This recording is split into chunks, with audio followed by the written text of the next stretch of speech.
ভালোভাবে শুনে নেন। এই জন্য আজকে আমার সাথে ওয়াদা করে যাবেন, জীবনে যতদিন বাঁচেন এই যে কোরআনুল কারীম রয়েছে বা কার কার ভাষায় কোরআনুল কারীম আছে আছে কতদিন যাবত আপনারা হাত দেবেন। যারা 1 বছর হয়েছে, যে আমি 1 বছরের ভিতর গত রমজানে আমি কোরআনুল কারীম হাত দিয়েছিলাম, এরপর আর হাত দিইনি। লজ্জা পাওয়ার কিছু নেই। হাত দিলেন তো দেখেছেন কত মানুষ কে কে প্রতিদিন অন্তত পক্ষে একটা আয়াত হলো কোরআন কারীমটা দেখে পাঠ করুন। আছেন এরকম মানুষ? আজকে থেকে আমরা নিয়ত করব 5 ওয়াক্ত সালাত পৃথিবীতে চিরকাল কে কে থাকবে না? তুমি তো দেখি থাকবে না তো চিরকাল। আমরা আসছি দুনিয়ার বুকে পরীক্ষা দেওয়ার জন্য।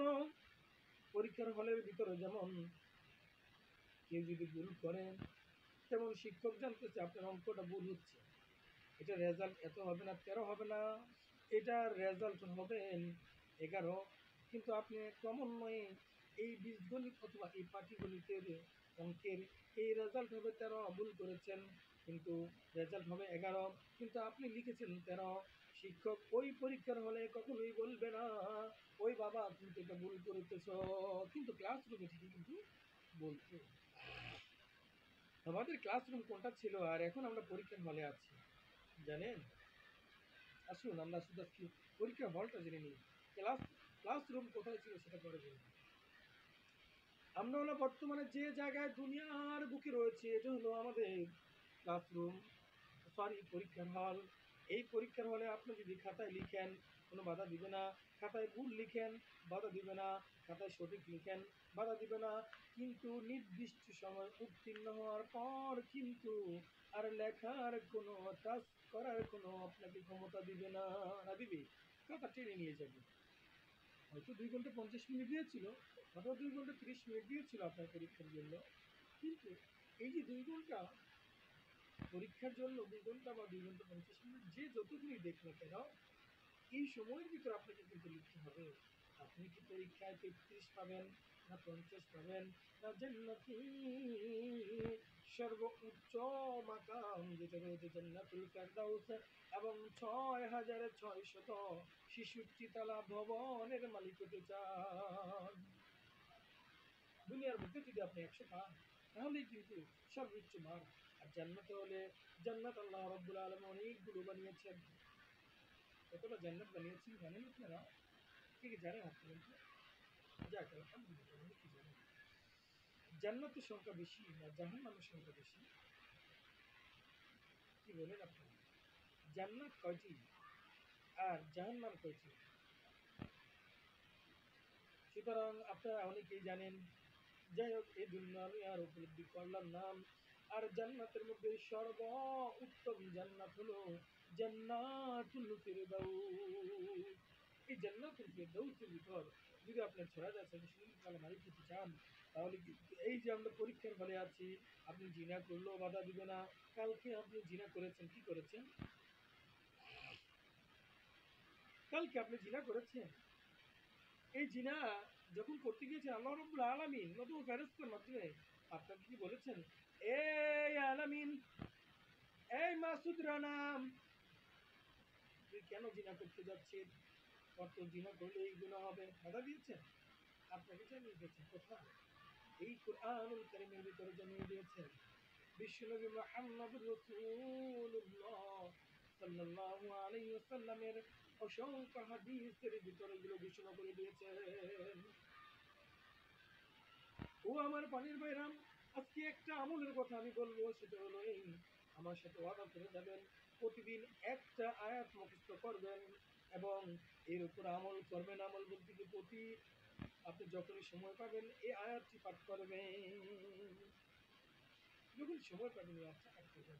একটি আয়াত মুখস্থ করেছেন, মনে রাখেন জান্নাতের ভিতর আপনার একতলা বাড়ির মালিক হয়ে গেছেন। যে বাড়িগুলো তৈরি করবেন, একটা ইট স্বর্ণের, একটা ইট রূপার। দুনিয়ার ভিতরে যদি একটা ইট থাকে, ধরুন এটা একটা ইট, কি বলবো, ধরুন একটা ইট কতটুকু থাকে? সাধারণত 1 ফিট বাই 5 ইঞ্চি মোটা থাকে, আর চওড়াটা থাকে হয়তো 6 ইঞ্চির মতো, এরকম থাকে। আর জান্নাতের বুকে যে ইট হবে এই একটা ইট সাধারণত 2-3 কেজি হয়। বর্তমান জামানায় দেখুন একটা স্বর্ণের যদি 1 কেজি স্বর্ণের দাম কত টাকা হবে, কত কোটি টাকা হবে। চিন্তা করে দেখেছি কত কোটি কোটি টাকা। স্বর্ণের যার ইট থাকবে, ইটটা যে বাড়ি করতে পারবে, এর বোর কি স্বর্ণের অভাব পড়বে? কিতা করা করবে? করবে না। ও আমার পানির ভাইরা, এই নেয়ামত যদি পেতে চান তাহলে কি করতে হবে? কি করতে হবে? আমল করতে হবে। কি করতে হবে? আমল করতে হবে, জানেন? যে যত বেশি এলেম অর্জন করে, যে মাত্র জেনে গেলেন যে কোরআনুল কারীমের একটি আয়াত যদি আমি করতে পারি, তাহলে মুখস্থ করতে পারি এবং আমল করতে পারি, আমি জান্নাত আমার একটা লাইন হবে। আপনি করেন নাই, আপনি একটু জেনে গেছেন, আমল করেন নাই, এর জন্য কিন্তু হাসরের ময়দানে আপনাকে জবাব দিয়ে করতে হবে। আজকে থেকে কিন্তু এটা এলেম, এটার আলেম আপনি হয়ে গেলেন।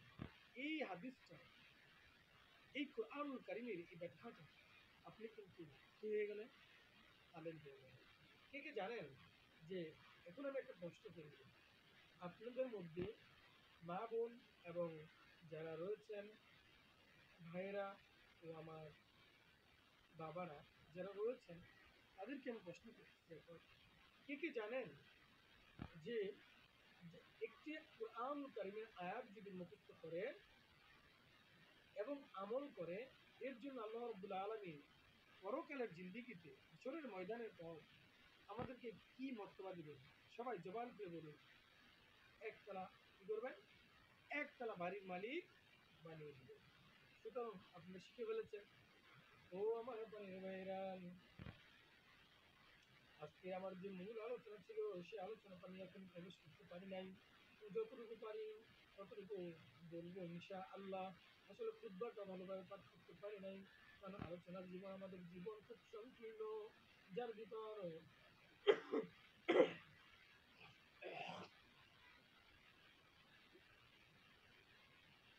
সেজন্য বলি আলহামদুলিল্লাহ। আলহামদুলিল্লাহ নাহমাদুহু ওয়া নাস্তাঈনুহু ওয়া নাস্তাগফিরুহ ونعوذ بالله من شرور أنفسنا ومن سيئات أعمالنا. من يهد الله فلا مضل له ومن يضلل فلا هادي له. ونشهد أن لا إله إلا الله وحده لا شريك له، ونشهد أن سيدنا وسندنا وحبيبنا ومولانا محمدا عبده ورسوله، أرسله بالحق بشيرا ونذيرا وداعيا إلى الله بإذنه وسراجا منيرا. أما بعد، أعوذ بالله من الشيطان الرجيم. بسم الله الرحمن الرحيم.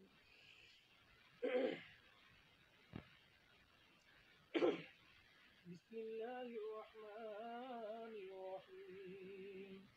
فإن لم تفعلوا ولن تفعلوا فاتقوا النار التي وقودها الناس والحجارة أعدت للكافرين. إن الله وملائكته يصلون على النبي يا أيها الذين آمنوا صلوا عليه وسلموا تسليما. সবাই আমরা দুরূদ করতে ছোটটাই পড়ি, এখন যদি বের করলে অনেক সময় বেকার। সাল্লাল্লাহু আলা মুহাম্মদ বলেন, সকলে বলেন সাল্লাল্লাহু আলা মুহাম্মদ, সাল্লাল্লাহু আলা মুহাম্মদ, সাল্লাল্লাহু আলা মুহাম্মদ, সাল্লাল্লাহু আলা মুহাম্মদ। কি কি পারেন এই দুরূদ শরীফটা এখন? পারেন? আজকে এটা বিষয়ে একটা আমল করবেন, সবাই করবেন, আমলটা করবেন। আপনাদের পায়ে ধরে, আপনাদের পায়ে আমি সত্যি ধরবো, কে কে আসতে চান সামনে আসেন। যে হুজুর, যদি আপনি আমার পা ধরে কান্না করেন তাহলে আমি এই আমলটি করব। আপনারা সামনে আসেন।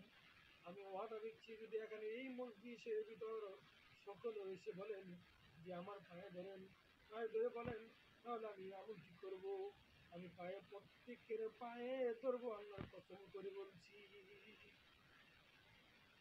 তারপরে আমল দিয়ে করবো। ভাই আমরা দুনিয়াতে আসছি আমল করার জন্য। আমি আগেই বলেছিলাম দুনিয়াটা হলো পরীক্ষা সেন্টার। এই সেন্টারের ভিতর আমরা যা আমল করবো সেগুলোর মধ্যে কখনোই বাধা দিবে না টিচার। কখনোই আল্লাহ রব্বুল আলামিন আমাকে জিনা থেকে বিরত করবেন না। কখনোই আল্লাহ রব্বুল আলামিন আমি সুদ খাচ্ছি সেটা থেকে আল্লাহ রব্বুল আলামিন ব্যস্তের মাধ্যমে আমাকে বাধা দেবেন। এই আব্দুল করিম, তুই কেন সুদ খাচ্ছেন? সুদ খাওয়া তো এই গুনাহ। সুদ খেলে তো আল্লাহ তাআলা তাকে পছন্দ করবে না, আল্লাহ রব্বুল আলামিন বাধা দিবে না। কিন্তু আমাদের যে পরীক্ষার সেন্টারের খাতা মুনকার নাকির কিরামান কাতিবিন কিরামান কাতিবিন, এই যে দুজন লেখক রয়েছেন, একজনের নাম হলো কিরমান, কি কিরমান সাহেব। আপনি যা যা ভালো করেন তা লিখেন, আর আপনি পরীক্ষায় যতগুলো মার্ক, আপনার যা যা আপনি অপকর্ম করেন সেগুলো লিপিবদ্ধ করে পরীক্ষার খাতায় কিন্তু উঠতেছে। দেখুন আপনি আমি কথা বলি, কোন জায়গা থেকে আমরা কথা বলি বলেন তো? কখন শুকরিয়া আদায় করেছি আল্লাহ রাব্বুল আলামিন? এই যে আমাদের মুখ দিয়ে জবান দিয়ে কথা আসতেছে, এটা যদি বন্ধ করে দেয়, পৃথিবীর বুকে এমন কোনো ডক্টর নেই, পৃথিবীর বুকে এমন কোনো দার্শনিক নেই, এমন কোনো বৈজ্ঞানিক নেই যে তার কথা ফিরিয়ে দেওয়ার কখনো সম্ভব নয়, কখনো সম্ভব নয়। কখন চিন্তা করেন? এই জন্য আল্লাহ রাব্বুল আলামিন যেভাবে আমরা যখন যেটা খেয়াল করতেছি, আমাদের মুখ থেকে সেই কথাটা বেরিয়ে আসতেছে, আমাদের জবান থেকে সেই কথাটা বেরিয়ে আসতেছে, যে কত বড় আল্লাহ রাব্বুল আলামিন এই জায়গায় হিকমত কাটিয়েছেন, কত বড় আল্লাহ রাব্বুল আলামিন আমাদেরকে দয়া করে মায়া করে আমরা যেন মনের ভাব প্রকাশ করতে পারি, এই রকমের একজনেরটা আরেকজন বুঝতে পারি, সেজন্য এই বাণী দিয়েছেন। কখনো কি শুকরিয়া আদায় করেছে? চিন্তা করেছেন? আল্লাহ রাব্বুল আলামিন বন্ধ করে দিতে পারেন। সেজন্য বলছি, পরীক্ষার খাতায় আপনি কি লিখবেন? ভালো লিখবেন না মন্দ লিখবেন এটা আপনার ব্যাপার। যারা পরিমাণ কোনো ত্রুটি করা হবে না।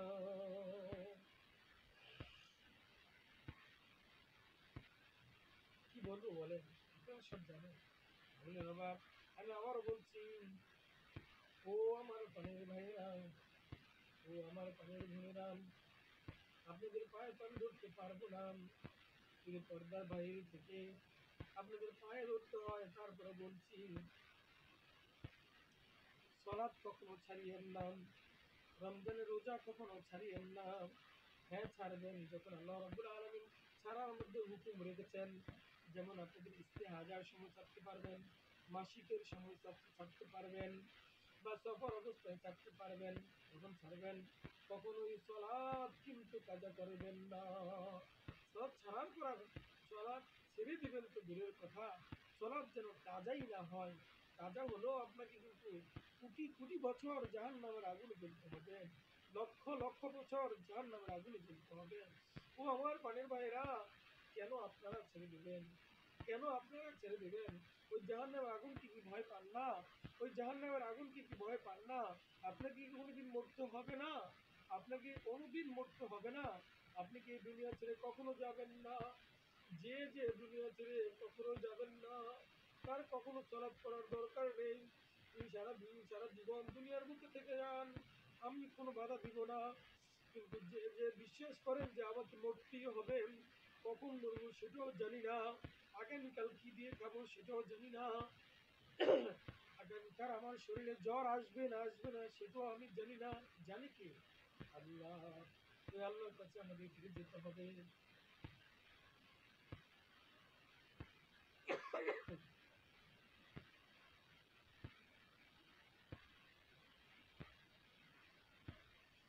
সেজন্য সলাৎকে ছেড়ে দিবেন আমার ভাইয়েরা। কে কে সলাৎ ছেড়ে ছাড়বেন না আজকে থেকে ওয়াদা করেছেন, মন থেকে ভাবনা করেছেন? হ্যাঁ আল্লাহ, আমি তোমার বন্ধুকে পায়ে সেজদা করে বলতেছি, আল্লাহ সকলকে কবুল করে দাও পাঁচ ওয়াক্ত সালাত করার জন্য। আয় আল্লাহ পাঁচ ওয়াক্ত সালাত কায়েম করার জন্য আয় আল্লাহ তুমি সাক্ষী থাকো, তোমার লক্ষ লক্ষ, তোমার কোটি কোটি ফেরেশতাগণ দেখতেছে, তারা ওয়াদা করতেছে মাওলা, আয় আল্লাহ যাদের জাহান তাদের সকলকে মাওলা, আমাদের সকলকে মাওলা তোমার পরিপূর্ণ হেদায়েত নসিব করে গো মাওলা।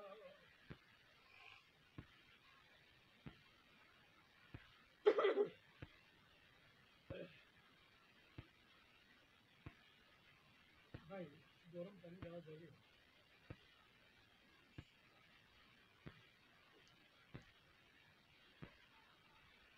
না আমি গরম পানি খাবো না।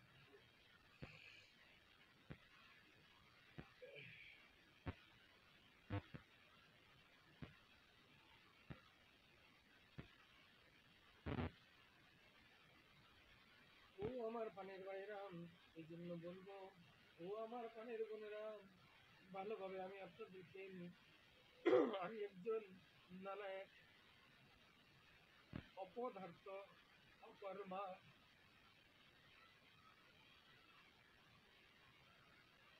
আমি আপনাদের সাথে কথা বলতেছি, আল্লাহ যেন আমাকে মাফ করে দেন। সকলে বলেন না আমি। আল্লাহ যেন আমাদের সকলকে মাফ করে দেন, বলেন না আমি। শুনুন, বেশি বেশি মাপ চাইবেন আল্লাহ তাআলার দরবারে, কারণ আমরা গুনাহ করতে না চাইলেও আমাদের গুনাহ হয়ে যায়। আমরা এমন জামানায় পড়ে গেছি, গুনাহকে গুনাহ মনে করি না। আমি বাস্তব একটি উদাহরণ দেই। সেই কথাটা হলো এই যে আমরা মোবাইল চালাই, কি অ্যান্ড্রয়েড ভার্সন অথবা আইফোন ভার্সন অথবা টাচ মোবাইল যেটাকে বলা হয়, এক কথা, কে কে চালান না? কে কে মোবাইল কেনার পর থেকে আজও অবধি ইউটিউবে একবারও ঢোকেননি? আজকে একজন কে কে আজও অবধি মোবাইল কেনার পর, টাচ মোবাইল কেনার পর ফেসবুকে ঢুকেননি? আমি একটা কথা আপনাদের কাছ থেকে জানতে চাই, ফেসবুকে যখন ঢুকেন তখন অভদ্র মহিলা, জাহান্নামী মহিলা, দায়ুস মহিলাদের ছবি, অর্ধ উলঙ্গ, এমনকি পরিপূর্ণ নগ্ন অবস্থায় আপনাদের ছবি সামনে আসে কিনা? আসে না? আসে না? তাহলে এই মোবাইলটা হলো একটা দাজ্জালের অংশ।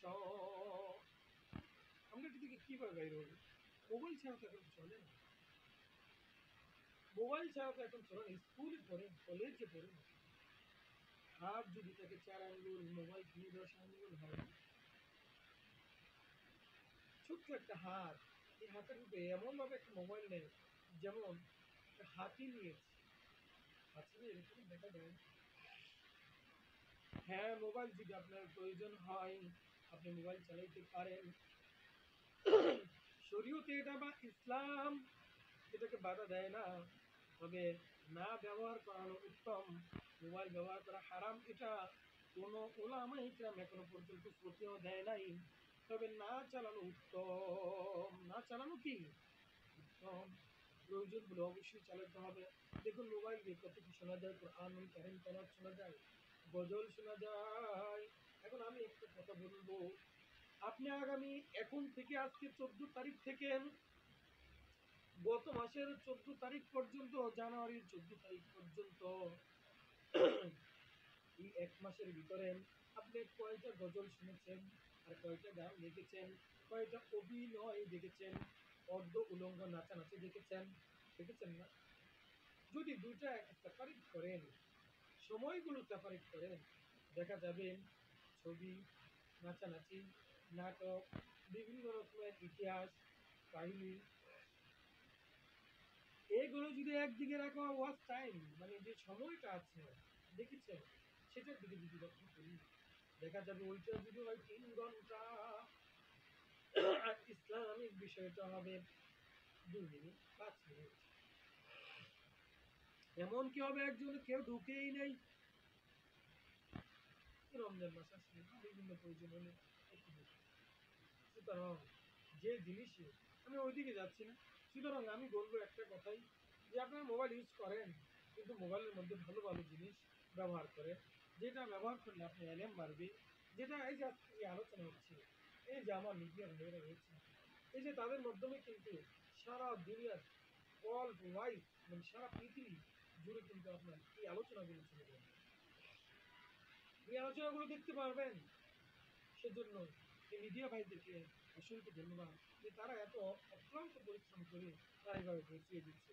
এবং দেখবেন কি জানেন, আরো একটা কথা বলি, যারা নাকি ইসলামিক ভিডিও নিয়ে কাজ করেন, যারা নাকি ইসলামিক ভিডিও নিয়ে কাজ করেন, যেসব চ্যানেলগুলো ইসলামিক চ্যানেল, এইসব চ্যানেলগুলো ইউটিউব কিন্তু গ্রো করে না। কিন্তু গ্রো আছে একটা জিনিস অপশন, যারা চ্যানেল চালান বা যারা এই সংক্রান্ত বিষয় নিয়ে থাকেন তারা হয়তো আমার কথাটা বুঝতে পারবেন। অর্থাৎ আমি এই কথাটাই বলতে চাইতেছি, যারা নাকি ইসলামিক আলোচনা নিয়ে ইসলামিক ভিডিও তৈরি করে নিয়ে আপলোড করে ইউটিউবে ছেড়ে দেয়, এইসব চ্যানেলগুলো থেকে ইনকাম একবার কম, এবং দেখা যাচ্ছে যে আপনার যে, যেমন আপনি চার্জ দিলেন একটা কিছু, সেটা সর্বপ্রথম ওইটা আসবে, এবং ওইটার মধ্যে যে ইনকামের সোর্স সেটা যারা পরিমাণ রেখেছে, তাতে কোনো আফসোস নেই আমাদের। আমাদের কথা হলো যে এই দিনকে প্রচার প্রসার করা, কি বলেন মিডিয়া ভাইয়েরা, এই দিনকে প্রতিষ্ঠিত করা। আমি একদিন চলে যাব, ইসালে সওয়াব হিসাবে আমার এই আলোচনা থেকে যাবে, আমার এই মেহনত থেকে যাবে, কিয়ামত পর্যন্ত যারা যারা এই আলোচনাগুলো শুনবে আমল করবে, তাদের একটা নেকের অংশ আমার আমল নামায় যাবে। কি বলেন, ঠিক না ঠিক? ও আমার মিডিয়া ভাইয়েরা, যারা ভিডিও করতেছেন তাদেরকে বলতেছি, যারা নাকি এগুলো আপলোড করে দিবেন, আপনি একদিন চলে যাবেন, আজকের এই মেহনতের কারণে, আপনার এটা আপলোড করার কারণে কিয়ামত পর্যন্ত যত মানুষে দেখে এই আমলগুলো করবে, এই আলোচনাগুলো শুনবে, এর একটা যে ন্যাক হবে, এই ন্যাকের অংশ, ওই আমলের অংশ আপনার আমল নেওয়া যাবে। ও আমার পানের ভাইরাম, যাই হোক আমি এদিকে যাচ্ছি না। প্রথমে একটা কথা বলছিলাম, 1 নম্বর আমল কি ছিল বলেন তো?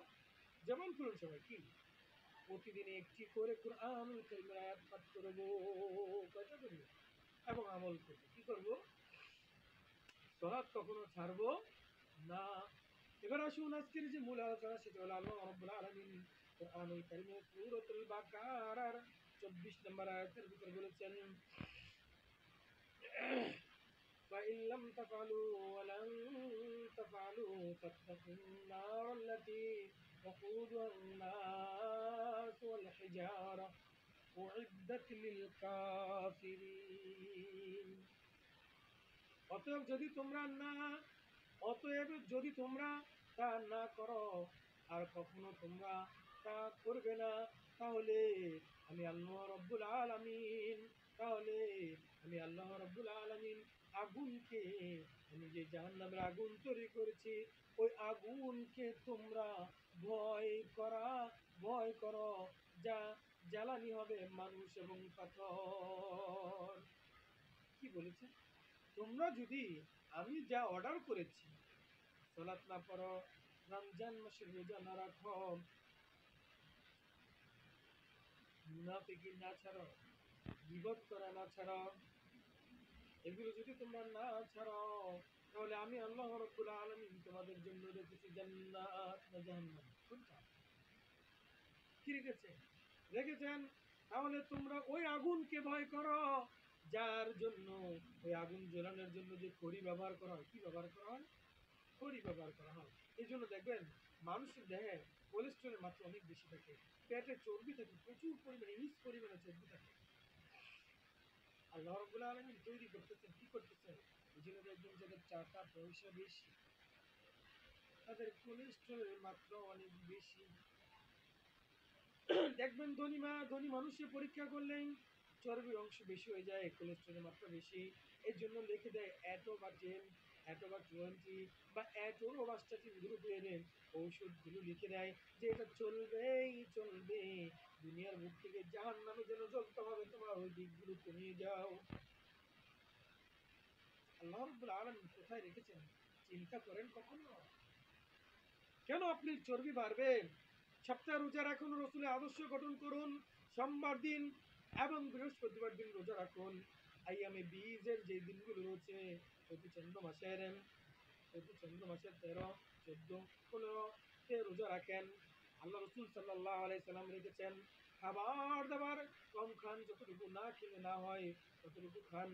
আল্লাহ রাব্বুল আলামিনের কসম করে বলছি, আপনার কেন হবে? আমল আপনি বাড়িয়ে দেন, আপনার চর্বি অটোমেটিক আল্লাহ রাব্বুল আলামিন কমিয়ে দিবেন। যদি আল্লাহ রাব্বুল আলামিন আপনার দিকে নজর না করেন, আপনার তাম দুনিয়ার সকল ওষুধ খেয়ে ফেলবেন, সকল ওষুধ খেয়ে ফেলবেন, তারপরও কিন্তু যার্রা পরিমাণ আপনার কমবে না। কেন? আল্লাহ রাব্বুল আলামিন তো আপনার উপর নারাজ। সেজন্য আমার প্রাণের ভাইরা, ভালোভাবে মনে রাখুন যে আমরা বেশি বেশি আমল করতে হবে। যাই হোক, আমি বলতেছিলাম, এই জন্য আল্লাহ রাব্বুল আলামিন আমাদেরকে জাহান্নামের লাকড়ি হিসেবে ব্যবহার করবেন। কাকে ব্যবহার করবেন বলেন না? আমাকে। বলেন না? আমাকে। আমি একদিন জাহান্নামের, আজকে যে গাছ পালা, গাছগুলো চিরে চিরে চিরে চিরে খণ্ড খণ্ড করে, অথবা বড় বড় চুলা দেখেছেন? বলেন তো, বড় চুলা, সবচেয়ে বড় চুলা কোথায় হয়? ইটের ভাটা। ইটের ভাটাতে যদি একটা আস্ত গাছ আপনি দিয়ে দেন, এটা মনে হয় কয়েক সেকেন্ডের ভিতর জ্বলে যাবে। এত আগুন, এত পাওয়ারফুল। দেখুন, ইটের যে ভাটার জন্য একটা বড় করে একটা বোম বানায়, ওই বোমে কতটুকু উঁচুতে কত ধোঁয়া বাড়া, কত ধোঁয়া বের হচ্ছে। ও আমার পানের বাইরে, এই জন্য আমি বলছি যে জাহান্নামের খড়ি কে হবে বলুন তো? জাহান্নামের খড়ি হবে আমার এই হাত, কোন হাত? আমার এই চক্ষু, আমার এই কপাল, আমার এই শরীরের আপাদমস্তক। কি বলেছে আল্লাহ রাব্বুল আলামিন? কি করলে? জাহান্নামে কাজ করলে, জিনা করলে, অন্যের মাল আত্মসাৎ করে খেলে, সুদ খাইলে, ও ভাই সুদ খাইলে, ও ভাই ভালোভাবে শুনে নেন, সুদ খাইলে যদি খান, তাহলে আপনার এই দেহটা জাহান্নামের জন্য খড়ি হবে। আপনার টাকা তৈরি করতেছেন, মোটা তাজা করতেছেন, পেটকে বড় বানাইতেছেন। সুদ দিলে কি করলে? সুদ খাইলেই না, সুদ দিলেও আপনি টাকা নিয়েছেন, সুদ আপনার সময় দিতে হবে। সুদ খাইলে, সুদ দিলে, সুদ দিলে। যেমন গ্রামীণ ব্যাংক থেকে কে কে টাকা উঠায়? হাত তোলার প্রয়োজন নেই। গ্রামীণ ব্যাংক থেকে কে কে টাকা উঠায়? জাস্ট বাংলা ব্যাংক থেকে কে কে লোন শব্দ করেন? বিভিন্ন এনজিও থেকে কে কে টাকা উঠান? আপনি বলেন, মনে করেন যে আমি তো গরিব মানুষ, রিক্সা চালায় খাচ্ছি, আমি যদি ব্যাংক থেকে 1-1.5 লাখ টাকার লোন উঠাই, তাহলে কিন্তু ওই লোন থেকে একটা গাড়ি কিনবো, মোটামুটি স্বাচ্ছন্দ্যভাবে চলতে পারবো। আমার মেয়ের সামনে বিয়ে, এই জন্য বিয়ের তারিখ বললেন আগামী মাসে আপনার লোন পাস হবে। আপনি বলবেন আমার বিয়েটা এই মাসে তো দেওয়া সম্ভব না, আমার একটু ঝামেলা আছে, আগামী মাসে 10 তারিখে, শুক্রবার দিন, এই তারিখে বিয়েটা ঠিক হবে। তখন আপনি বললেন যে লোন থেকে টাকা উঠাবেন, টাকা উঠিয়ে দিয়ে দিবেন। আপনি কি মনে করেন আপনার এই বিয়েটা দেওয়া জায়েজ হয়েছে? বিয়ে দিয়ে ন্যাক করেছেন না গুনাহ করেছেন? আরে সুদে তো ধ্বংস করে ফেলেছে। আল্লাহ রাব্বুল আলামিন এই সুদ খাওয়া সম্পর্কে নিয়ে আমি কঠোর থেকে কঠোর আলোচনা করেছি। আপনারা আলোচনাগুলো দেখে নেবেন। অথবা আল্লাহ যদি তৌফিক দান করেন, অন্য একদিন শুধু সুদ বিষয় নিয়ে আলোচনা করব। আজকে শুধু খালি একটু স্মরণ করিয়ে দিচ্ছি আপনাদের। যারা সুদ খাইতেছেন, বিভিন্ন ব্যাংক থেকে লোন নিতেছেন, তাদের ওই ব্যবসাটা হারাম হয়ে যাবে। আপনার ওই গাড়ি চালানোর ইনকামটা হারাম হয়ে যাবে। এখন বলতে পারেন, এখন তো পর্যায়ে হাসান আমি পাই না, দিন মজুরি কাজ করে, যার টাকা আছে গাড়ি কিনে দিয়েছেন, তার কাছ থেকে গাড়ি নিয়ে হাওয়া, মানে ওই যে ভাড়া গাড়ি যেটা আছে। এখন প্রশ্ন করতে পারেন, যে ব্যক্তি সুদ খাইয়া, সুদের টাকা লইয়া গাড়ি কিনেছেন, ওই গাড়ি যদি আমি চালাই, আমার ইনকাম কি হারাম হবে কিনা? কখনই হবে না। সে সুদ থেকে আনুক, সে যেখান থেকে আনুক না কেন, আপনি যদি ওই গাড়ি ভাড়া চালান, তাহলে ওই ভাড়া তাকে যদি মালিক যদি পরিমত, এই ভাড়া নেওয়ার মধ্যে অনেক মাসালা বিধিবিধান রয়েছে। আপনি অন্য গাড়ি নিলেন, আলোচনা কি করবো ভাই, আলোচনা কি শেষ হবে? মনে হয় তো ঘন্টাখানিক হয়ে গেছে, আলোচনা তো কিছুই করতে পারিনি। আলোচনা আমি এখন শুরুই করতে পারি না, কি বলবো বলে। যাই হোক, আলোচনা আর দীর্ঘ করবো না, অল্প স্বল্প করবো যতটুকু আল্লাহ তাআলা তৌফিক দান করেন। কারণ আমার তো কোনো ক্ষমতা নাই কথা মুখ দিয়ে জবান দিয়ে বাহির করার। আল্লাহ রাব্বুল আলামিন যেটা আপনাদের জন্য মঙ্গল হবে, যেটা আপনাদের জন্য মঙ্গল হবে, যেটা আপনাদের জন্য মঙ্গল হবে, আমার জন্য মঙ্গল হবে, আল্লাহ রাব্বুল আলামিন ওই কথাগুলো যেন আমার জবান থেকে বাহির করেন সকল বলে আমিন। এবং এই কথার বিনিময়ে যেন আমাকে এবং আপনাদের সকলকে আল্লাহ রাব্বুল আলামিন হেদায়েত দান করেন, এবং এর উপর যেন আমাকে এবং আপনাদের সকলকে আমল করার তৌফিক দান করেন। বলেন না আমি। যাই হোক, বলতেছিলাম যে সুদ খায় এবং সুদ দেয়, যে এনজিও থেকে টাকা নেয়, যে গ্রামীণ ব্যাংক থেকে টাকা নেয়, যে যত রকমের লোন শব্দ দিয়ে টাকা নেয়, লোন যে জায়গায় উল্লেখ করেছে, যে আমি লোন বা ঋণ নিয়েছি, প্রত্যেকটাই সুদী লেনদেন। আর সুদ যে খাবে সে জাহান্নামী, সে জাহান্নামী, সে জাহান্নামী। এই জন্য জাহান্নামের সংখ্যা আল্লাহ রাব্বুল আলামিন বেশি রেখেছে। ও আমার ভাইয়ের ভাইরা, ভালোভাবে শুনে নাও। আলোচনা এত প্রয়োজন হয় না। সুদ আজকে থেকে কে কে খাবেন না এবং কে কে দিবেন না, হাত তুলেন। খাবো না, দিব না, ওয়াদা করলেন। এখন বললেন এখন তো নিয়ে রেখেছি, এটা পরিশোধ করে আমি তওবা করতেছি, বলেন আস্তাগফিরুল্লাহ, আয় আল্লাহ যেটা নিয়েছি ভুল কারণে নিয়েছি, আর নিব না। আয় আল্লাহ, সকলের ভিতরে এখানে যার জবানটা আপনি পবিত্র মনে করেন, যার উসিলায় আপনি বিশ্বনবী মুহাম্মদ রাসূলুল্লাহ সাল্লাল্লাহু আলাইহি ওয়াসাল্লাম অসংখ্য ওয়ারিস রয়েছেন, অসংখ্য তলবে ইলম রয়েছেন, আশেপাশে অসংখ্য ফেরেশতা রয়েছেন মাওলা, যার উসিলায় হোক না কেন আল্লাহ দোয়াটা কবুল করেন, আমাদেরকে সুদ থেকে বাইর করে দেন, আমাদেরকে সুদ থেকে বাইর করে দেন, আমাকে সুদ খাওয়া, সুদ দেওয়া, সুদের সাক্ষী দেওয়া, সুদের কর্মচারী হওয়া সবগুলো থেকে আমাদেরকে বিরত রাখুন। আল্লাহ কাজ করি, আরো ফরিয়াদ করি, বিশ্বনবী মুহাম্মদুর রাসূলুল্লাহ সাল্লাল্লাহু আলাইহি ওয়াসাল্লামের উসিলায় আমাদেরকে আপনি কবুল করেন, আমাদেরকে মাফ করে দেন। আর খাবো না, তওবা করতেছি মাওলা, আমাদের তওবা কবুল করেন, নবীর উসিলায় মাওলা। এরকম আল্লাহ তাআলা তওবা চাইবো আমরা। পারবো? আচ্ছা, কিছু মনে করবেন না, কিছু মনে করবেন না। সুদ কারা খাইতেছেন, কারা দিচ্ছেন, কারা নিচ্ছেন, আমি এইরকমের উপলব্ধি এখন করবো না। আমি একটা কথা বলবো, যারা নাকি বলেন মনে করেন গ্রামীণ ব্যাংক থেকে, এনজিও থেকে, বিভিন্ন প্রিমিয়ার ব্যাংক, ইউসিবি ব্যাংক, দেশ বাংলা ব্যাংক, ইসলামিক ব্যাংক, বিভিন্ন ব্যাংক থেকে যারা লোন নিয়েছে, এইরকম মানুষের সংখ্যা এই মজলিসের ভিতর, যারা মনে করেন যে কমপক্ষে 50% হবে, অর্ধ দেওয়া হবে, যদি 100 জন থেকে থাকে 50 জন হবে, এই যে সায় দেন, তারা হাত তুলেন তো দেখি। আর যারা বলেন এই মজলিসে একজনও নাই, তারা হাত তুলেন তো দেখি। দেখেছেন, আপনাদের কিন্তু একটা বিবেক আছে, আপনাদের একটা এলেম আছে, এই এলেম দিয়ে আপনারা বিচার করতে পারেন। ও আমার পানির ভাইরা, যে এই মজলিসের ভিতর অসংখ্য মানুষ এই সুদের সাথে জড়ায় আছে। আরেকটা সুদের কথা বলবো, বলবো খুবই গুরুত্বপূর্ণ একটা সুদ। মোবাইল কে কে চালান, টাচ মোবাইল হোক, বাটন মোবাইল হোক, সিম কে কে চালান?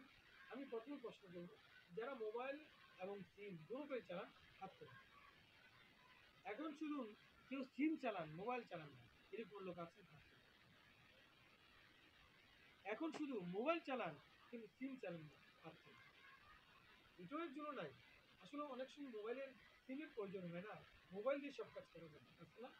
যেমন আপনি যদি বাড়িতে ওয়াইফাই থাকে, আপনার সিম না থাকলেও কিন্তু আপনি ইমো, মেসেঞ্জার, হোয়াটসঅ্যাপ, তারপর টুইন টাওয়ার, তারপরে আরও এরকম অসংখ্য রয়েছে, লিঙ্কেডিন অ্যাকাউন্ট, তারপর রয়েছে ভাইবার অ্যাকাউন্ট, তারপর রয়েছে র্যাবিট অ্যাকাউন্ট, তারপর হচ্ছে পিন্টারেস্ট অ্যাকাউন্ট, এরকম অসংখ্য অ্যাকাউন্ট রয়েছে। ও আমার পানের ভাইরা, আমি আজকে আলোচনা করতেছিলাম যে যারা নাকি মোবাইল চালান এবং সিমও চালান, আপনারা কিন্তু যখন টাকা ফুরিয়ে গেছে, তখন আপনি 10টা, আপনার বাবা মারা গেছেন, আপনার খুব জরুরি প্রয়োজন 20টা টাকা অফিস থেকে আনার না। এখন আমি প্রশ্ন করব, যারা এই পর্যন্ত জীবনে একবার হইল মোবাইলের যে 20 টাকা, 30 টাকা, 15 টাকা, 12 টাকা, 100 টাকা, 200 টাকা, যাদের কি মোবাইল আপনাকে এভাবে মোবাইলে একটা বাটন চাপ করলে এভাবে আপনার ব্যালেন্সে সে যোগ হয় এবং সেটা দিয়ে কথা বলা যায়, হয় না এরকম? কে কে এনেছেন হাত তুলে একটু দেখি, এনেছেন আপনারা? এনেছেন। কত পার্সেন্ট লোক হবে? আবার হাত তুলে তো ভাইয়া, কত পার্সেন্ট লোক হবে? কত পার্সেন্ট হবে? বলেন না, আপনারা জবান থেকে বলেন। 95% এর বেশি। আপনি কি জানেন ওই টাকাটা আনার সময় এখন কারো মোবাইলে SMS এরকম আছে যে আপনি বাঙালি থেকে একটা 20 টাকা বাঙালি কোড ডায়াল করতে হয়, টাকা আনলে *877# হ্যাঁ, *877# এটা ডায়াল করলে কিন্তু আপনাকে 20 টাকা দেয়। কি দেয়? লোন দেয়। কি দেয়? আপনি দেখেছেন যে আপনাকে 20 টাকা লোন দেওয়া হবে, আপনি যখন পরবর্তীতে পরিশোধ করতে গেলেন এখনো পর্যন্ত আপনার 5 টাকা লোন বকেয়া রয়েছে। যার জন্য কিন্তু আপনি যার 100 টাকা দিয়েছেন বা 50 টাকা দিয়েছে, আপনি 40 টাকা ভরেছেন, তখন লেখা থাকে SMS এর মাধ্যমে, চিঠির মাধ্যমে লেখা থাকে, বা দলিলের মাধ্যমে লেখা থাকে। কিসের মাধ্যমে? যেমন এই যে এই জায়গায় আমাদের একটা ফেরেস্তা রয়েছে, কি ফেরেস্তা? নাম কি? কিরমান কাতিব।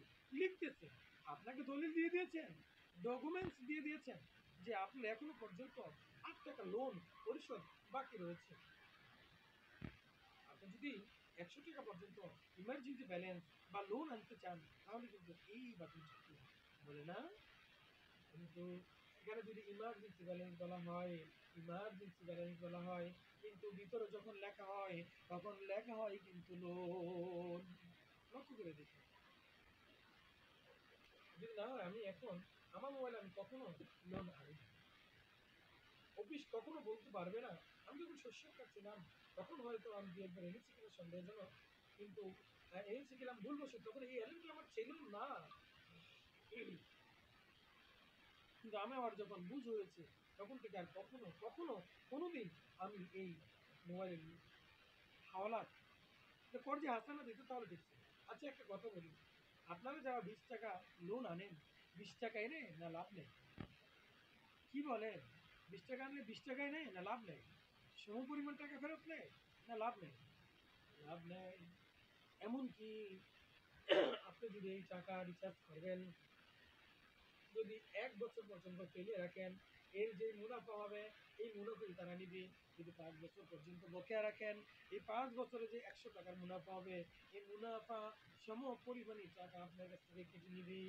লসের মধ্যে তারা যাবে না, লোন দিয়ে দেবে। সুতরাং আমরা কি শুধু হইলাম না হইলাম না?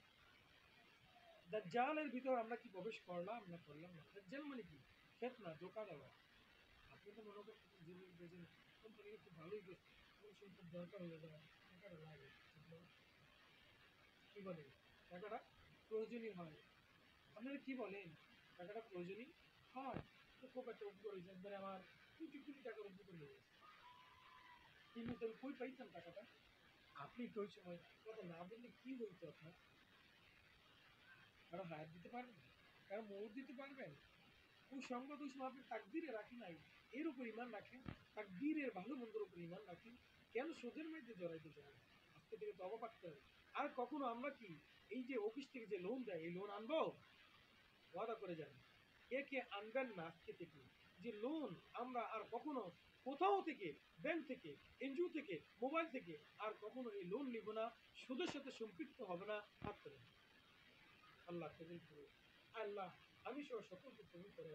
হাসরের ময়দানে এটা সাক্ষী রাখো। এ মুনকার নাকির ফেরেশতা, তুমি ভালোভাবে লিখে নাও, মার্কার দিয়ে লিখে নাও। আল্লাহ যেন আমাদেরকে মাফ করে দেয়, সুদ থেকে যেন হেফাজত করে, সকল রকম বিপদ আপদ থেকে যেন হেফাজত করে। আয় আল্লাহ সকল রকমের বালা মুসিবত থেকে হেফাজত করে। আয় আল্লাহ তওবা পাঠ করলাম, আর কখনো সুদের সাথে জড়িত হব না। আয় আল্লাহ তওবা পাঠ করলাম, আর কখনো আমরা সুদের সাথে সম্পৃক্ত হব না। আমাদেরকে মাফ করে দাও, আমাদের তওবাকে কবুল করো। বলেন না আলহামদুলিল্লাহ। আলোচনা অনেক হলো, আর করবেন না। না, আলোচনা শুনবো না। আমি আপনাদের কাছ থেকে যদি আমাকে হায়াতে সে প্রদান করেন, আপনারা আজকে যাইয়া, আজকে বাসায় যাইয়া লিখে রাখবেন যে আমি এখন 10টা আয়াত মুখস্থ পারি, 10তলা বাড়ির মালিক আমি হয়েছি।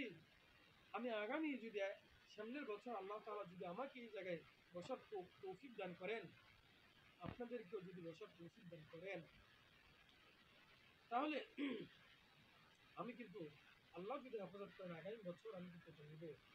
এটা আমি আপনাদের জন্য সবক রেখে গেলাম যে প্রতিদিন আমরা কমপক্ষে একটি আয়াত মুখস্থ করব জান্নাতের ভিতর, দুনিয়ার বুকের একটা বাড়ি করার জন্য, টিন দিয়ে একটা বাড়ি করার জন্য, ইট দিয়ে একটা বাড়ি করার জন্য।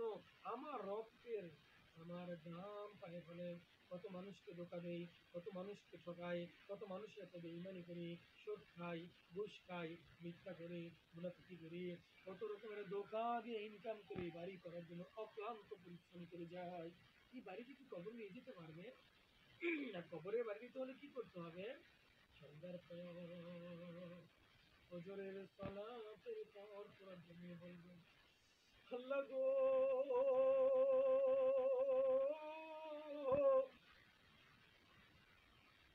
ও আমার আল্লাহ, এই কালামটা আমার জহনের ভিতরে বসিয়ে দেন, এর উপর আমল করার তৌফিক দান করো। আয় আল্লাহ ইমানের ভিতরে রাখো। আয় আল্লাহ দাজ্জালের ফিতনা থেকে আমাকে বাঁচাও।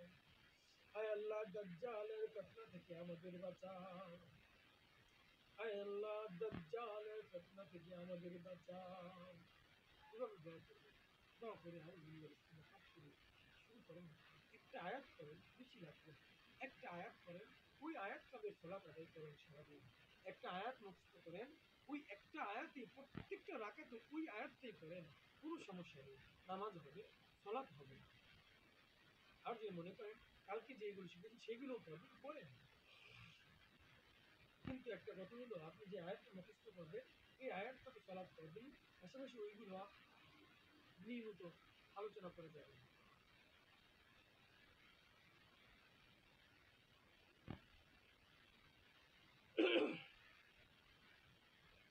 এর জন্য আলোচনার সামনের দিকে যাব না। আজকের আলোচনা ছিল জাহান্নাম নিয়ে।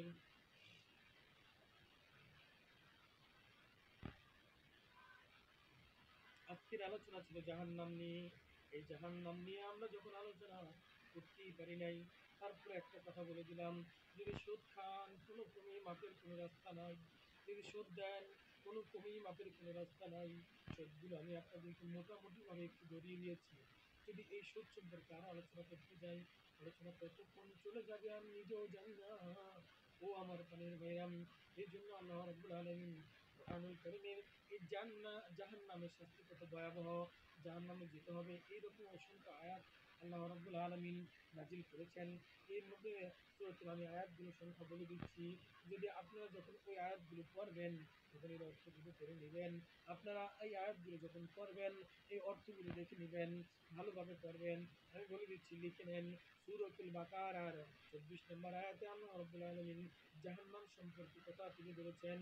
আল্লাহ রাব্বুল আলামিন সূরাতুল বাকারার 39 নম্বর আয়াতেও আল্লাহ রাব্বুল আলামিন এই জাহান্নাম সম্পর্কে আলোচনা তুলে ধরেছেন। আমি আলোচনাটা এই অর্থ করতে পারতেছি না, আয়াতগুলো এখন পড়ে আপনাদেরকে শোনাইতে পারতেছি না। আলোচনা অনেক লেন্দি হয়ে যাচ্ছে, অনেক লম্বা হয়ে যাচ্ছে। লিখে নেন, আপনারা কোরআনুল কারীম দেখে ওটা পড়ে নেবেন, ওইটা মুখস্থ করবেন। আজকে আলোচনা করব, খাতা কলম নেন, অথবা আজকের যে ভিডিও রেকর্ড থাকবো সেটা ইউটিউব থেকে আপনারা দেখে নেবেন। কি কি দেখে নেবেন? আজকে আপনাদের সবক আমি দিয়ে গেলাম জাহান্নাম সম্পর্কে। আল্লাহ রাব্বুল আলামিন যতগুলো আয়াত, যতগুলো আয়াত, যতগুলো আয়াত কোরআনুল কারীমে আল্লাহ তাআলা বলে দিয়েছেন, সবগুলোর সূরার নাম এবং আয়াত সংখ্যা বলে যাচ্ছি। আল্লাহ যদি তৌফিক দান করেন, আমি আগামী বছর যদি এই মজলিসে আসার তৌফিক দান করেন, তাহলে এই আয়াতগুলো কিন্তু আমি নিব আপনাদের কাছ থেকে।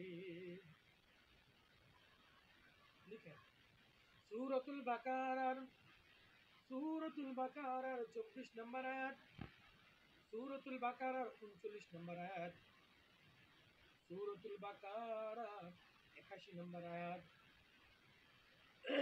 সূরাতুল বাকারার 81 নম্বর আয়াত, সূরাতুল বাকারার 129 নম্বর আয়াত, জাহান্নাম সম্পর্কে কিন্তু কথা আলোচনা করতেছি। এই আয়াতগুলো আল্লাহ রাব্বুল আলামিন কোরআনুল কারীমে তুলে ধরেছেন। সূরাতুল বাকারার 129 নম্বর আয়াত, সূরাতুল বাকারার 126 নম্বর আয়াত। এই আয়াতে আল্লাহ রাব্বুল আলামিন অত্যন্ত কঠিন কথা বলেছেন। সূরাতুল বাকারার 126 নম্বর আয়াতে জাহান্নামীদের সম্পর্কে অত্যন্ত ছোট থেকে ছোট যে কারণে জাহান্নামী হবেন এই বিষয় নিয়ে তাফসীর করেছেন। এই বিষয় নিয়ে আল্লাহ রাব্বুল আলামিন ঘোষণা করেছেন। আলোচনা ওইদিকে যাচ্ছে না, যদি খালি একটি আলোচনা সূরাতুল বাকারার 24 নম্বর বলেন, 39 নম্বর বলেন, তারপরে 26 নম্বর বলেন, 126 নম্বর বলেন, 129 নম্বর আয়াত বলেন, যে আয়াতে বলেন একটা আয়াতের তাফসীর যদি করতে যায়, আলোচনা যদি করতে চায়, আলোচনা এটাতেই যথেষ্ট পরিমাণ আলোচনা হয়ে যায়, তারপরে শেষ হবে। এবার আসুন সূরাতুল বাকারার 206 নম্বর আয়াতে আল্লাহ রাব্বুল আলামিন জাহান্নাম সম্পর্কে কথা তুলে ধরেছেন।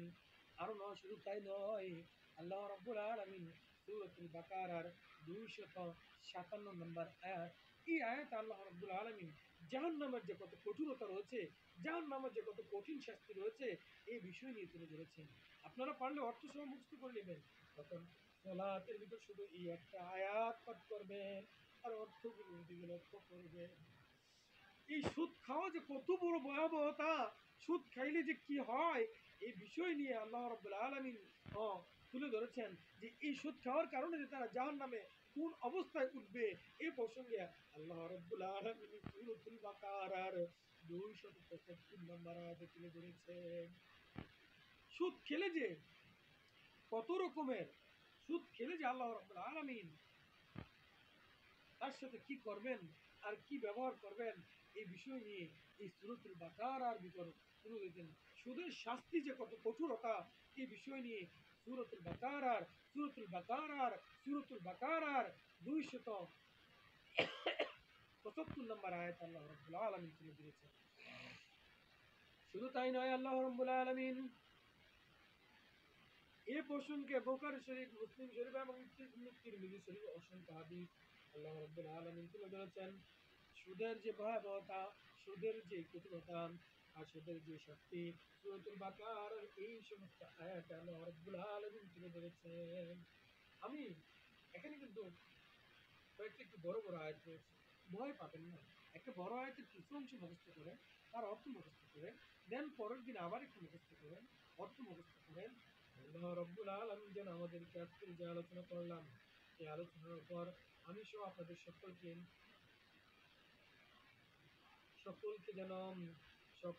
যেন আমল করার তৌফিক দান করেন। আর আপনাদের কিছু প্রশ্ন ছিল, আমি সকল প্রশ্নের উত্তরগুলো দিতে পারবো কিনা জানি না। আল্লাহ তাআলা যতটুকু তৌফিক দান করেন, এতটুকু প্রশ্নের জবাব আজকে ইনশাআল্লাহ দিব। এই যে আপনারা প্রশ্নগুলো করেছেন, এর মানে এই সম্পর্কে আপনি জানেন, এই সম্পর্কে আপনি কম হোক বেশি হোক জানেন যে আপনারা যা যা প্রশ্ন করেছেন, এই প্রশ্নের ভিতরে যেই প্রশ্ন করেছেন, এই প্রশ্ন সম্পর্কে কিন্তু আপনাদের আলেম আছে। কিন্তু তারপরও যারা আমরা হকের পথে ওলামায়ে কেরাম রয়েছি, তাদের যে মতামত, আল উলামা ওয়ারাসাতুল আম্বিয়া, তাদের যেই কিছু মানুষের হয়তো কম রয়েছে, কেউ হয়তো দ্বিধাদ্বন্দ্বের ভিতরে রয়েছেন, কেউ হয়তো জানতে চাচ্ছেন যে আমরা যারা ইসলামিক ফাউন্ডেশনের ভিতরে রয়েছি, যারা নাকি ১০ জন ওলামায়ে কেরাম রয়েছে, হকের পথে যারা রয়েছে, এসব ওলামায়ে কেরামের কাছ থেকে আপনারা এইসব প্রশ্নের জবাবগুলো শুনে আপনারা এর উপর আমল করতে চান। হ্যাঁ, এটাই বর্তমান জামানার জন্য হাদিস হয়ে যাবে আপনাদের। যেটা যদি হকের পথে যারা রয়েছেন, আমি হকের পথে আছি কিনা আমি জানি না। যদি আপনাদের যারা আলেম আছেন, তারা যদি বিচার করেন যে না, আপনি হকের পথে রয়েছেন, সঠিক পথে রয়েছেন, তাহলে আমার এই কথার উপর আমল করবেন। আর যদি আপনারা মনে করেন ভাই একজন মানুষ, আমি একজন লক্ষ্য করা মানুষ, আমার চলাফেরা অনেক সময় ভুল হতে পারে, অনেক আলোচনা হয়তো অনেকের মনে কষ্ট দিতে পারে, ভাই মাফ করে দিবেন, ভাই মাফ করে দিবেন, ভাই মাফ করে দিবেন। কেননা আমি যে একজন মানুষ সকলের কাছে ভালো হতে পারবো সেটা বলা বাহুল্য। সেজন্য বলছি, যদি ভাই কোনো বিষয় নিয়ে আমার সাথে আমার মানে আমার সাথে আপনার রাগ থেকে থাকেন, তাহলে আপনি আমার সাথে যোগাযোগ করেন।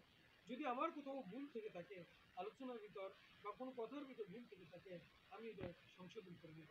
এই জন্য আল্লাহ রসুল সাল্লাল্লাহু আলাইহি সাল্লাম বলেছেন, যদি কেউ তোমার দোষ ধরলো, যদি কেউ তোমার দোষ ধরলো এবং ধরিয়ে দিল, তাহলে সে তোমার বন্ধু হবে। সেজন্য আমার ওই বন্ধুকে আমি দেখতে চাই যে আমার দ্বারা যদি আপনি কোনো মনে কষ্ট পেয়ে থাকেন, কেউ যদি কোনো মনে কষ্ট পেয়ে থাকেন, কেউ যদি কোনো মনে অক্ষুণ্ণতা হয়ে থাকেন, দুঃখিত হয়ে থাকেন, তাহলে অবশ্যই ভাই আমার সাথে আপনারা যোগাযোগ করবেন। আমি ফোন নাম্বারটা যদি এই মুহূর্তে বলে দেই, তাহলে আপনারা আপনারা সকলের কাছে ফোন নাম্বারটা চলে যাবে। অনেকে ফোন করবেন, তখন আমি আপনাদের ফোনটা অনেকে রিসিভ করতে পারবো না, কারণ আমি এতক্ষণ মোবাইল আমার কাছে রাখি। দেখুন, এই যে এতক্ষণ আলোচনা করলাম, এর ভিতরে হয়তো অনেকে ফোন নিয়েছেন, আমি কি সকলে ফোনটা রিসিভ করতে পেরেছি? আপনার তো হয়তো প্রয়োজন ছিল কোনো একটা মাসালা জানার, কোনো একটা বিধিবিধান জানার, কোনো একটা কথা বলা বা জিজ্ঞাসা করার। সেজন্য আমি ফোন নাম্বারটা আমি এভাবে যোগাযোগ করার জন্য বলে দিচ্ছি। সেজন্য আমার আপনার একটা জিমেল অ্যাকাউন্ট রয়েছে, ওই জিমেল অ্যাকাউন্টের ভিতর আপনারা লিখে দিবেন, অথবা অথবা আপনারা যদি ফোন নাম্বারও নিতে চান, কথা বলতে চান, তাহলে ওই আপনারা একটু ব্যবস্থা করে নেবেন।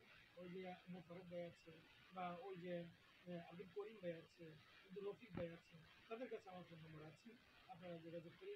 আমি খাস করে বলছি যে নাকি আমার বিষয়ে যদি কোনো রাগ হয়ে থাকেন, মাফ করে দিবেন, এবং আমার সাথে আপনারা যোগাযোগ করে ওই ভুলটা আমাকে ধরিয়ে দিবেন, তাহলে আমি অনেক খুশি হব। সকলের সুস্থতা, সকলের ইহলৌকিক সকল ধরনের মঙ্গল, এবং আল্লাহ রাব্বুল আলামিন পরকালে যেন সকল রকম বিপদ আপদ থেকে এবং সকল ধরনের মঙ্গল আমাদেরকে দান করেন, এই আশা ব্যক্ত রেখেই আমি আজকে আলোচনা থেকে বিদায় নিচ্ছি। আসসালামু আলাইকুম।